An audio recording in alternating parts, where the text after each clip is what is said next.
ठाण्याच्या चरई परिसरात असलेल्या लोकमान्य आळी इथं गेल्या 94 वर्षांपासून गणेशोत्सवाचं आयोजन करण्यात येत आहे।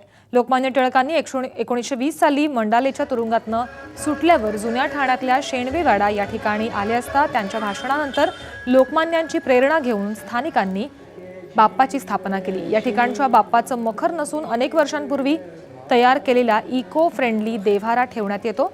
तसंच पारंपरिक पद्धतीने लोकमान्य टिळकांनी रचलेल्या आरतीचं वाचन केलं जातं। त्याचबरोबर मंडळाच्या वतीने विविध सामाजिक उपक्रमही राबवले जातात।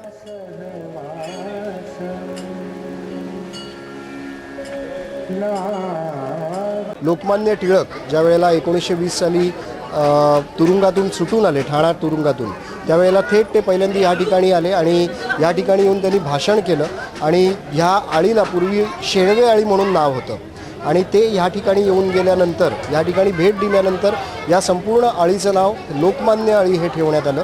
त्यांनी या ठिकाणी येऊन हा उत्सव सुरू करा, ही परंपरा सुरू ठेवा यासाठी विनवणी केली आणि ती विनवणी आज देखील आम्ही आज तागायत तोलून धरलेली आहे। या उत्सवाचं वैशिष्ट्य म्हणजे इतर ठिकाणी जसं दृश्य दिसतं तसं न दिसता अत्यंत पारंपरिक आणि धार्मिक पद्धतीने आणि आळींतील सगळ्यांच्या सहकार्याने इथे हा उत्सव संपन्न होतो।